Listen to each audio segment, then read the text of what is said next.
Hello, good morning friends. Navneet educationals में आपका स्वागत है। तो फ्रेंड्स, आज बी फार्म थर्ड ईयर में बायोटेक्नोलॉजी यूनिट में आज हम इम्यूनिटी स्टार्ट करेंगे। इम्यूनिटी के बारे में जानेंगे कि इम्यूनिटी क्या है, जो हमारी थर्ड यूनिट है। तो फ्रेंड्स, अगर हम बात करते हैं इम्यूनिटी की, तो immunity means way of protecting the body against the infectious disease. अगर किसी भी बीमारी से लड़ने की जो हमें क्षमता है, उसको हम क्या बोलते हैं? इम्यूनिटी बोलते हैं। तो इसका मतलब ये है कि कभी भी अगर हमारे शरीर में कोई बीमारी आती है, कोई बैक्टीरिया, कोई वायरस, कोई फंगस हमारे बॉडी में अटैक करता है, तो हमारा जो इम्यून सिस्टम है, जो हमारा प्रतिरोधक क्षमता है, वो सबसे पहले क्या करेगी? हमको बचाने का कोशिश करेगा। अब इम्यूनोलॉजी क्या होता है फ्रेंड्स? अगर इम्यून की हम स्टडी करते हैं, उसको हम इम्यूनोलॉजी बोलते हैं। Immunology deals with the study of immune system. Immune system की स्टडी को हम इम्यूनोलॉजी बोलते हैं। और इसमें हमारे पास अलग अलग तरीके की क्या रहती हैं? इम्यूनिटीज रहती हैं। तो types of immunities, immune reactions, vaccines, preparation of vaccine, तो ये सारी चीजें हम इम्यूनोलॉजी के अंदर स्टडी करते हैं कि कौन सी हमारी इम्यूनिटीज हैं, किस तरीके से इम्यून रिएक्शंस हो रही हैं, कौन सी वैक्सीन हम बनाते हैं, प्रिपरेशन ऑफ वैक्सीन कैसे बन रहा है। तो फ्रेंड्स, ये सारी चीजें हम इम्यूनोलॉजी के अंदर क्या करते हैं? पढ़ते हैं। तो आज एक डायग्राम शो हो रहा फ्रेंड्स, जिसमें इम्यून सिस्टम वर्क है डिफेंसिव मैकेनिज्म। हम सभी को पता है कि जो हमारा इम्यून सिस्टम होता है, वो एक डिफेंसिव मैकेनिज्म की तरह काम करता है। मतलब कहीं ना कहीं हमारा क्या करता है? सुरक्षा करता है। अगर कोई बीमारी बाहर से, अगर कोई फॉरेन पार्टिकल्स, फॉरेन सब्सटेंस हमारे बॉडी के अंदर एंटर करना चाहते हैं, तो सबसे पहले हमारा इम्यून सिस्टम क्या करता है? उनको फेस करता है और उनको किल करने की कोशिश करता है। जिस तरीके से डायग्राम में शो हो रहा है, फॉरेन सब्सटेंस आपका एंट्री कर रहा है बॉडी के अंदर, और आपका उसके रिस्पॉन्ड में आपका इम्यून सिस्टम जो है, वो क्या हो रहा है? स्टिमुलेट हो जा रहा है, एक्टिवेट हो जा रहा है।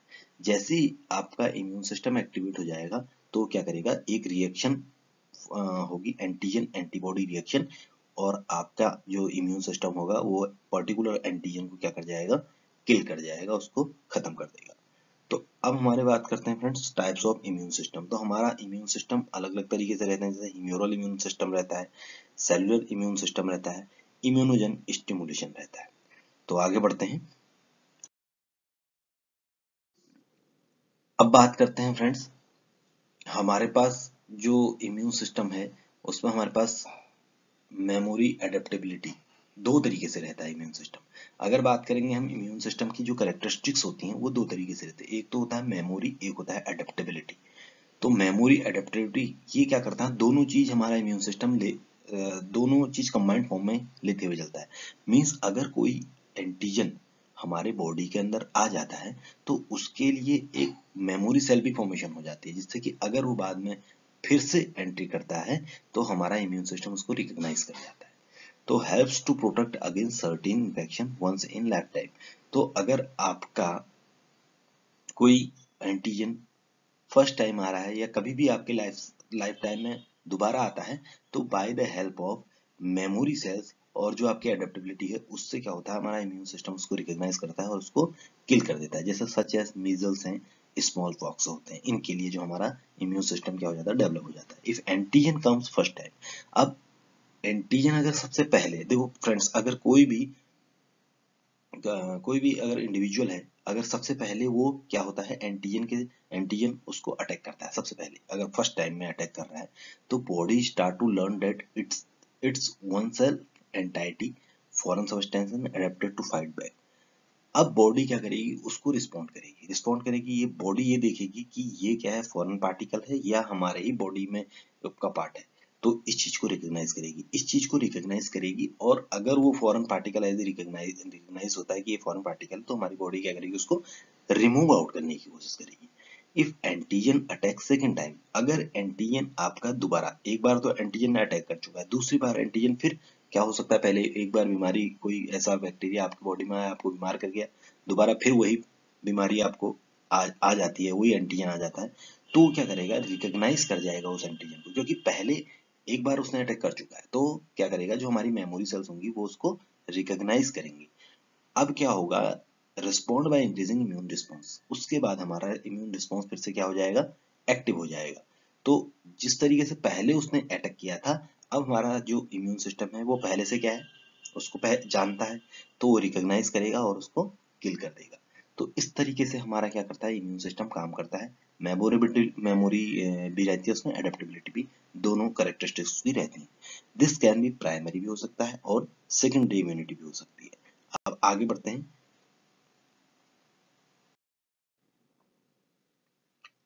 अब बात करते हैं फ्रेंड्स हम इम्यूनिटी की क्लासिफिकेशन।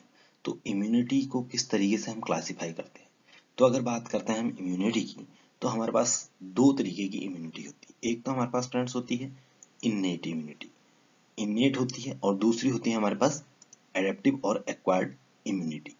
तो इन्नेट और नेटिव इम्यूनिटी हम जिसको बोलते हैं, मीन्स ये पहले से क्या है, प्रेजेंट है, इसमें हमको कोई बदलाव नहीं, इसमें हमको कोई कहीं से लानी नहीं है इम्यूनिटी।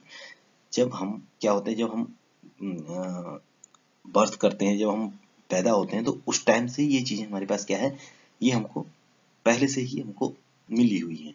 तो it is virtue of genetic makeup. तो हमारा जिस तरीके से जीन फॉर्मेशन हुआ है, जो हमारा जेनेटिक मेकअप है, उसके अकॉर्डिंग ये इम्यूनिटी हमको पहले से ही मिली हुई है। तो इसमें क्या रहता है फ्रेंड्स, इसमें हमको कोई ऐसा स्टिमुलेट नहीं करना पड़ता है, ऐसा नहीं कि कोई बाहर से हमको एंटीजन या हमको कोई वैक्सीन देनी पड़ी, ऐसी ऐसी कोई जरूरत नहीं होती है इसमें। तो ये पहले से ही हमारी बॉडी में डेवलप रहता है। जैसे हमको कभी कोल्ड कफ हो जाता है, स्किन इन्फेक्शन हो जाती है, ये सारा हमारा जो होता है, ये इन्नेट इम्यूनिटी क्या करती है, उसको मैनेज कर लेती है, ठीक कर देती है। दूसरी चीज आती है एडेप्टिव और एक्वायर्ड इम्यूनिटी। तो इसमें क्या रहता है फ्रेंड्स, जैसे इसमें क्या रहता है हमारे पास, इट शोज एंटीजन स्पेसिफिक, ये एंटीजन स्पेसिफिक होती है, discrimination in self and non self. तो इसमें क्या डिस्क्रिमिनेशन रहता है कि भी ये हमारी बॉडी का पार्ट है, हमारी बॉडी का सब्सटेंस है, या कोई बाहर से हमारे पास आया हुआ है, इस चीज को ये क्या करता है, समझता है, इस चीज को ये रिकॉग्नाइज करता है। तो ये मेनली देखा जाए तो लिम्फोसाइट से क्या होता है, कंपोज होता है। जो हमारे पास जो व्हाइट ब्लड सेल्स होती हैं, उन्हीं से क्या होता है, ये कंपोज है। लिम्फोसाइट्स व्हाइट ब्लड सेल्स हैं, जो क्या करती हैं, इम्यूनिटी को मेनली रिस्पॉन्सिबल रहती है इम्यूनिटी के लिए। अब हमारे पास जो एडेप्टिव और एक्वायर्ड इम्यूनिटी है फ्रेंड्स, उसको हमने पैसिव और एक्टिव में क्या कर रखा है, कैटेगराइज किया गया है। तो नेचुरली एक्वायर्ड पैसिवली और आर्टिफिशियली एक्वायर्ड पैसिव। तो नेचुरली एक्वायर्ड पैसिवली की बात करते हैं, तो ये जो नेचुरली एक्वायर्ड पैसिव जो रहता है हमारे पास, ये एक तरीके से देखा जाए तो ये ट्रांसफर फ्रॉम मैटरनल एंटीबॉडीज जो होती हैं, वो ट्रांसफर हो जाती हैं प्लेसेंटा में ही। जब जो प्लेसेंटा होता है, उस दौरान जब फीमेल प्रेग्नेंट रहती है, तो उस टाइम पे जो प्लेसेंटा में जो ट्रांसफर हो जाता है ये इम्यूनिटी का। तो इसमें कौन कौन सी इम्यूनिटी रहती है आपकी, जैसे एक होती है आपकी इम्यूनोग्लोबुलिन जी, IgG रहता है, और दूसरा रहता है ब्रेस्ट फीडिंग। जिस समय जो मदर होती है वो ब्रेस्ट फीडिंग करवाती है, तो ब्रेस्ट मिल्क से भी हमारा IgA क्या हो जाता है वहां पर, ये भी एक तरीके से नेचुरली एक्वायर्ड पैसिवली हमारे पास क्या है, इम्यूनिटी है। अब दूसरी बात करते हैं पैसिव का, तो आर्टिफिशियली एक्वायर्ड पैसिव। एक तो हमने नेचुरली कैसे एक्वायर्ड किया है, एक है आर्टिफिशियली एक्वायर्ड। तो ये इम्यूनिटी जो होती है, रेडीमेड होती है antibody, readymade antibody activated T cells transfer by the infusion. इसमें क्या होता है, हम टी सेल्स को क्या कर देते हैं, टी सेल्स लेते हैं हम, और इसको हम क्या करते हैं, इन्फ्यूज करवा देते हैं, ब्लड में क्या करते हैं, डाल देते हैं। या हो सकता है मोनोक्लोनल एंटीबॉडी आपने बनाई, और मोनोक्लोनल एंटीबॉडी को आपने क्या कर दिया, किसी भी इंडिविजुअल को इन्फ्यूज कर, सॉरी ट्रांसफ्यूज कर दिया, जिससे कि क्या हो, उसका कोई अगर प्रॉब्लम है, लाइफ सेविंग प्रॉब्लम हो रही है, किसी वजह से उसको कोई डिजीज हो गई है, या कोई एंटीजन उसके अंदर वो एंटीजन वो कर रहा है, प्रॉब्लम कर रहा है एंटीजन, तो उसके रिस्पॉन्ड के लिए, उसको किल करने के लिए, उसको खत्म करने के लिए हम क्या करते हैं, आपके आर्टिफिशियली एक्वायर्ड पैसिव इम्यूनिटी हम प्रोवाइड कराते हैं। जैसे मोनोक्लोनल एंटीबॉडीज होती है, मोनोक्लोनल एंटीबॉडीज क्या होती है, स्पेसिफिक बाइंडिंग, सिंगल बाइंडिंग रहती है इसमें, ठीक। अब आगे बढ़ते हैं फ्रेंड्स, एक्टिव। एक्टिव के अंदर नेचुरली एक्वायर्ड इम्यूनिटी और आर्टिफिशियली एक्वायर्ड एक्टिव इम्यूनिटी। अब नेचुरली एक्वायर्ड एक्टिव इम्यूनिटी में क्या रहेगा, it acquires when patient recover from infection, highly immune. जैसे फ्रेंड्स नेचुरली एक्वायर्ड में क्या रहता है, अगर पेशेंट को कोई जैसे किसी एंटीजन ने उसमें क्या कर दिया, एंट्री कर दी, ठीक है, तो उसको डिजीज होगा, ठीक है, उसको प्रॉब्लम आ जाएगी उस एंटीजन के रिस्पॉन्ड में। तो उसके अगेंस्ट में बॉडी क्या करेगी, एक आपका एंटीबॉडी डेवलप करेगी।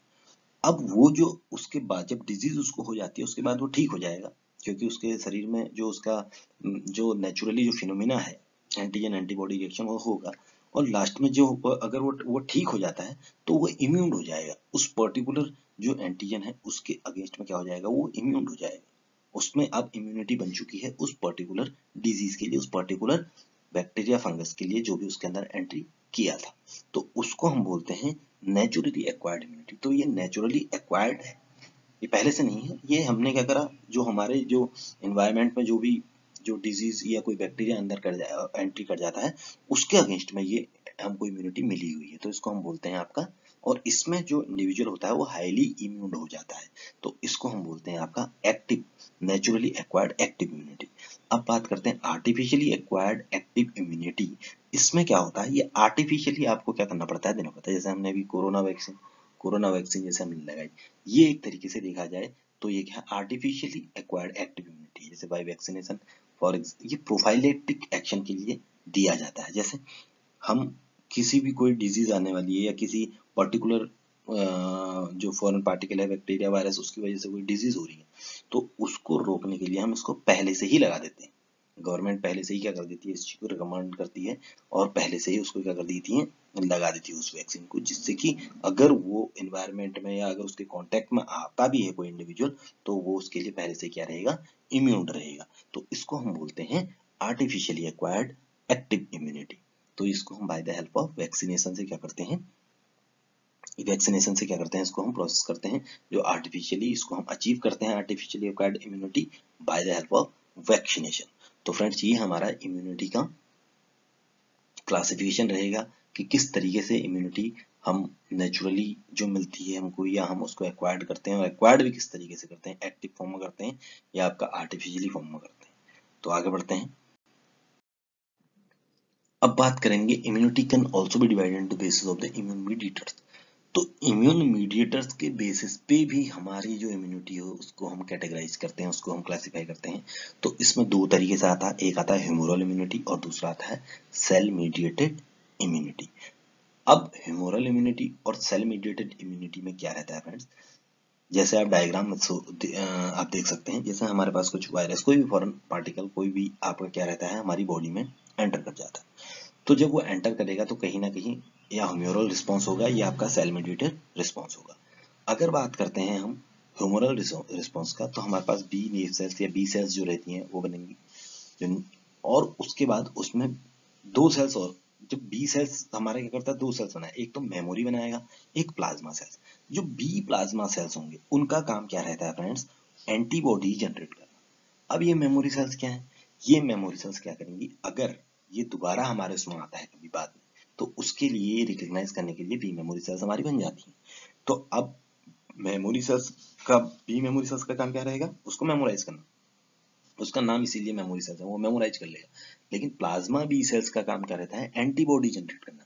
जब वो एंटीबॉडी जनरेट करेगा, पैथोजन के साथ क्या करेगा, पैथोजन के साथ बाइंडिंग होगा, जो पैथोजन होगा, और उसको रिमूव आउट करने में कोशिश करेगा, उसको किल करने की कोशिश करेगा। तो हमारा ये ह्यूमोरल रिस्पॉन्स रहता है। दूसरी चीज आती है फ्रेंड्स सेल मीडिएटेड रिस्पॉन्स। इसमें आपका सेल, जो आपका सेल है पर्टिकुलर, वो क्या करता है, वही इसमें पूरा इस जो आपका ये वाला जो रिस्पॉन्स रहता है उसमें उस सेल का रोल रहता है।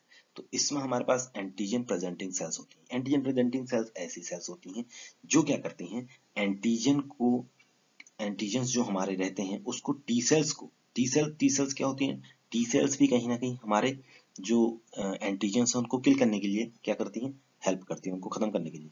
लेकिन टी सेल्स काम कब करेगी, जब आपका एपीसी जो होगा एंटीजन को उसके सामने लाएगा, एंटीजन को प्रेजेंट करेगा। तो एंटीजन प्रेजेंटिंग सेल क्या करता है, ये साइटोटॉक्सिक सेल टी सेल्स बनाता है और हेल्पर टी सेल्स फॉर्मेशन करता है। Cytotoxic T cells and helper T cells दोनों का काम क्या रहता है, एंटीजन को खत्म करने का। अब साइटोटॉक्सिक सेल में भी एक तो इफेक्टर सेल्स बनेंगे, इफेक्टर मींस जो एंटीजन को क्या कर रहा है, रिमूव आउट करने में कोशिश कर रहा है, और एक मेमोरी टी सेल्स भी बन जाएगा। उसी तरीके से हेल्पर टी सेल्स में भी एक मेमोरी टी सेल्स बन जाएगा और एक इफेक्टर सेल्स बनेंगे। जो इफेक्टर टी सेल्स बनेंगे वो काम क्या करेंगे, वो एंटीजन को रिस्पॉन्ड करेंगे, वो एंटीजन के अगेंस्ट में काम करेंगे। और जो मेमोरी टी सेल्स होंगी उनका काम क्या रहता है कि मेमोराइज कर देना, उनको अगर वो एंट्री करता है कभी दोबारा फ्यूचर में, तो वहां पर उसको मेमोराइज, वहां पर वो इजीली उसको रिकॉग्नाइज कर दे। अब जो हमारे पास इफेक्टर सेल्स क्या करेंगे, target cells with antigen on surface. जो टारगेट रहेगा इनका, target are cells with antigen on surface, जिनके सरफेस पे एंटीजन होता है। ये उन्हीं को एंटीजन प्रेजेंटिंग सेल इसीलिए बोला गया है कि ये उन्हीं को टारगेट करेंगे ये टी सेल्स जिनके आपके सरफेस पे क्या रहता है, एंटीजन रहता है।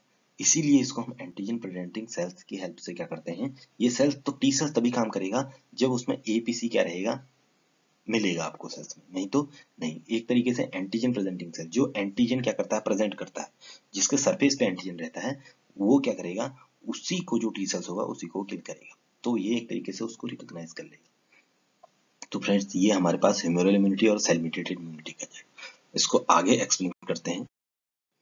ह्यूमरल इम्यूनिटी थोड़ा समझते हैं और, तो मीडिएटेड बाय मैक्रोमोलिक्यूल्स से मीडिएटेड होती है in extracellular fluids like secreted antibodies, these produces antibodies against antigen. ये एंटीजन के अगेंस्ट में एक्स्ट्रा सेलुलर फ्रूट में रहता है हमारे पास। तो ये क्या रहता है, एक तरीके से प्रोड्यूसेस एंटीबॉडीज बनाता है एंटीजन के अगेंस्ट में, जो हमारे ब्लड में सर्कुलेट होते हैं, क्योंकि एंट्री करेगा ब्लड में। It associated with B lymphocyte, T lymphocyte and shows quick response to the pathogen। ये किससे बने हुए रहते हैं, ये किससे एसोसिएट रहते हैं, ये B lymphocyte से और T lymphocyte से क्या रहते हैं, आपके एसोसिएट रहते हैं, और एक क्विक रिस्पॉन्स आपको शो करते हैं। These kill antigen then produces memory cell for future protection। वही चीज है फ्रेंड्स, ये क्या करेगा, किल भी करेगा एंटीजन को और एक मेमोरी सेल फॉर्मेशन हो जाएगी, जो आगे अगर इन फ्यूचर में अगर आपका कोई भी पॉजिटिव एजेंट जो आपका पैथोजन होता है वो एंट्री करेगा, तो ये उसको रिकॉग्नाइज कर देगा और उसको रिमूव आउट कर देगा। तो ये हमारा ह्यूमरल इम्यूनिटी होता है। आगे बढ़ेंगे सेल मीडिएटेड इम्यूनिटी को।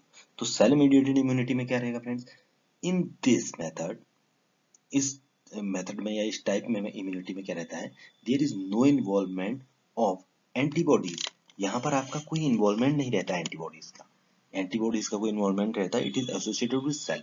ये सिंपल बात करते हैं तो सेल से क्या रहता है, ये एक तरीके से एसोसिएट रहता है, मींस सेल ही काम करेगा इसमें, इसमें एंटीबॉडी नहीं करेगा, इसमें सेल काम करता है, जो पर्टिकुलर सेल होगा वही सेल मीडिएट में इम्यूनिटी में काम करेगा। जैसे हमारे पास क्या होता है, फैगोसाइटोसिस। फैगोसाइटोसिस प्रोसेस क्या होती है, थोड़ा जो डायग्राम है उससे भी क्लियर हो जाएगा। तो in this phagocytosis and release of cytokines in response to antigens. तो फैगोसाइटोसिस काम करेगा, साइटोकाइंस क्या होगा, रिलीज होगा एंटीजन के रिस्पॉन्स में। जैसे हमारे पास क्या है, कोई सेल है फ्रेंड्स, सेल है और सेल के सामने मान लो कोई एंटीजन आ जाता है, ठीक है, तो वो क्या करेगा, फैगोसाइटोसिस प्रोसेस करेगा। फैगोसाइटोसिस एक ऐसी प्रोसेस होती है जिसमें सेल क्या कर लेता है, जो एंटीजन होता है उसको इंगल्फ कर जाता है। जैसे जैसे आप लोगों ने अमीबा में भी देखा होगा, उसमें क्या बनते हैं, आपके सूडोपोडियाज बनते हैं, और वो क्या करता है, फैगोसाइटोसिस की प्रोसेस करता है। अमीबा आपने देखा होगा जब न्यूट्रिशन लेता है फ्रेंड्स, तो वहां पर क्या करेगा वो, एक उसमें फैगोसाइटोसिस की प्रोसेस भी रहती है, उसमें सूडोपोडियाज बनते हैं, और वो जो आपका पर्टिकुलर, क्योंकि उसके पास कोई ऐसा तो है नहीं कि उसके पास हाथ है खाने के लिए, तो वो क्या करता है, जो पर्टिकुलरली जो उसका फूड पार्टिकल होता है उसके चारों ओर क्या हो जाता है, एक बाउंड्री बना लेता है और उसको फिर इंगल्फ कर लेता है। उसी तरीके से हमारा सेल भी क्या करता है, एंटीजन को फैगोसाइटोसिस की प्रोसेस से इंगल्फ कर देता है और उसको खत्म कर देता है। तो it plays a vital role in cancer. तो कैंसर्स में आपका क्या करता है, एक बहुत वाइटल रोल, एक बहुत इंपॉर्टेंट रोल ये प्ले करता है सेल मीडिएटेड इम्यूनिटी। ठीक है फ्रेंड्स, तो आगे बढ़ते हैं। अब बात करेंगे various cells responsible for immune response. तो हमारे पास और सेल्स जो रहती हैं, कुछ और सेल्स भी रहती हैं जो हमारे इम्यून, जो भी इन इन पर्टिकुलर जो एंटीजन एंटीबॉडी रहती है उसमें कौन कौन सी सेल हमारा इम्यून रिस्पॉन्स के लिए रिस्पॉन्सिबल रहती है। तो सबसे पहले बात करते हैं immunodominant peptides, T cell subsets, B lymphocytes, antigen presenting cell, major histocompatibility. तो बात करते हैं B cells and B lymphocytes की। तो B lymphocyte produced by the bone marrow. तो हमारे पास हम सभी को पता है कि बी सेल्स या बी में जो लिम्फोसाइट्स होते हैं वो कहाँ बनते हैं, हमारे बोन मैरो के अंदर बनते हैं। हमको ये पता है कि हमारी इम्यून जो हमारा ब्लड होता है वो कहीं ना कहीं कहाँ बनता है, बोन मैरो में। These are white blood cells, ये व्हाइट ब्लड सेल्स हैं, लिम्फोसाइट्स क्या है, white blood cells. These develop from haematopoietic stem cells. तो हेमेटोपोएटिक जो स्टेम सेल्स होती हैं उससे क्या होती हैं, बनती हैं। हेमेटोपोएटिक सेल्स क्या होती हैं, एक तरीके से इमेच्योर ब्लड सेल्स होती हैं। ये हमारे जो बोन होता है उसी में प्रेजेंट रहता है, तो ये वहां पर क्या होती है, फॉर्मेशन होता है इनका। That originate from bone marrow, जो बोन मैरो से ओरिजिनेट होता है। ये फिर क्या होता है, स्प्लीन को ट्रांसफर होता है। Spleen help this cell to mature, और जो अब आपका इमेच्योर है, इमेच्योर सेल्स है, स्प्लीन इसको मैच्योर फॉर्मेशन में लाएगा। And activation occur in secondary lymphoid tissue. अब जो इनका एक्टिवेशन होगा वो सेकेंडरी लिम्फोइड टिश्यू में होगा, like spleen, lymph node, B cell activate when it bind to the antigen through PCs. और अब जब ये सेकेंडरी लिम्फोइड्स में क्या हो जाएगा, एक तरीके से एक्टिवेट फॉर्म में वहीं पर ही इसका एक्टिवेशन होता है। एक्टिवेशन कब होगा, जब कोई ना कोई एंटीजन आएगा। तो B cell activates when bind to antigen. अब जैसे ही एंटीजन के साथ बाइंड करेगा तो ये एक्टिविटी शो करेगा, ठीक है, थ्रू बीसीआर, जिसको हम बोलते हैं बी सेल रिसेप्टर। ठीक है फ्रेंड्स, तो उसमें भी कहीं ना कहीं रिसेप्टर्स रहते हैं, तो ये उसके साथ बाइंड करके जो एंटीजन होगा उसको क्या करेगा, किल करने की कोशिश करेगा। इम्यूनोडोमिनेंट पेप्टाइड्स, आईडीपीस इसको हम बोलते हैं। These are generated by APCs. ये एपीसी जो आपके पास एंटीजन प्रेजेंटिंग सेल्स जो रहते हैं उनसे जनरेट होता है। एंड मैक्रोफेजेस, और मैक्रोफेजेस होते हैं, मैक्रोफेजेस भी क्या करते हैं, एक तरीके से सेल जो आपका एंटीजन होता है उसको इन्गल्फ करता है, उसको खत्म कर देता है। And macrophages when antigen binds on the site, जब एंटीजन क्या करता है, बाइंड करता है, तो ये जनरेट होते हैं एपीसी से या मैक्रोफेजेस से, जब आपका एंटीजन बाइंड करता है इनकी साइट्स पे। ठीक है, एंटीजन प्रेजेंटिंग सेल्स जिसको हम बोलते हैं एपीसी, जो हमने किसमें पढ़ा था, सेल मीडिएटेड पढ़ा था। तो antigen presenting cell present antigen to T cells. तो ये मैंने उसमें भी बताया था कि उस समय हमने ये बात करी थी कि जो एंटीजन प्रेजेंटिंग सेल्स होते हैं ये क्या करते हैं, एंटीजन को टी सेल्स के सामने क्या करते हैं, एक तरीके से प्रेजेंट करते हैं। ठीक है, एक तरीके से उनको उनके सामने लेके आते हैं। And T cells and cytotoxic T cell depend on APC cells. तो एक जो आपके टी सेल्स होंगे, जो आपके टी सेल्स और साइटोटॉक्सिक सेल्स होते हैं वो डिपेंड रहते हैं आपके एंटीजन प्रेजेंटिंग सेल्स पे। ठीक है, जब ये सामने उसके लाएंगे तभी जाके टी सेल्स अपना क्या करेगा, काम करेगा। और अगर एपीसी काम नहीं करेगा तो टी सेल्स का भी कोई काम नहीं रहता। T cell subsets, these cells produced from haematopoietic stem. T cell subset जो होते हैं ये हेमेटोपोइटिक सेल से प्रोड्यूस होते हैं। And migrate to the thymus gland, और थाइमस ग्लैंड को माइग्रेट होते हैं। These direct kill the virus, ये वायरस को किल कर देते हैं। Direct kill virus infected cells, sorry virus infected cells को क्या कर जाता है, किल करता है। अगर कोई सेल आपका उसमें आपका वायरस से इन्फेक्ट हो चुका है उसको किल करता है, as well as cancer cell, और कैंसर सेल को भी ये कर देता है, खत्म कर देता है। And they are able to use cytokines, ये साइटोकाइंस का यूज करते हैं। These are grouped into series of subset based on their function, और इसमें जो सीरीज ऑफ सबसेट होता है उनको यूज करते हैं अलग अलग तरीके से। तो और वहां पर आपके पास क्या रहता है, और अपना फंक्शन को कंप्लीट करते हैं। फंक्शन इनका क्या रहता है, मेनली आपका एंटीजन को किल करना, या आपका जो वायरस जिस सेल में आ गया है या आपका कैंसरस जो सेल होती है उसको खत्म करना। अब लास्ट जो रहता है major histocompatibility complex. The main role of MSC is to bind antigen and display them on cell. ये क्या करता है, एमएससी ये बाइंड करता है एंटीजन को और डिस्प्ले करता है सेल सरफेस पे, so that T cell can recognise it and kill them. जिस तरीके से आपका एपीसी काम करता है उस तरीके से आपका एमएससी भी काम करता है। ये भी एक तरीके से क्या करता है, सरफेस पे एंटीजन को प्रेजेंट करता है, और जिससे कि टी सेल उसको रिकॉग्नाइज करते हैं और उसको किल कर देते हैं। तो फ्रेंड्स हमारा अभी इम्यूनिटी का लेक्चर जो थर्ड यूनिट का है, इंट्रोडक्टरी पार्ट कंप्लीट हो चुका है। तो आगे हम फिर उसमें जो आगे का लेक्चर रहेगा उसको कंटिन्यू करेंगे। तो फ्रेंड्स अगर कोई किसी चीज़ में कोई डाउट है, कोई क्वेरी है तो आप कमेंट कर सकते हैं। और आपको अगर चीज़ें समझ में आई हैं और चैनल पसंद आया तो आप लाइक कर सकते हैं, शेयर करें और कमेंट जरूर करें। तो ठीक है फ्रेंड्स, थैंक यू।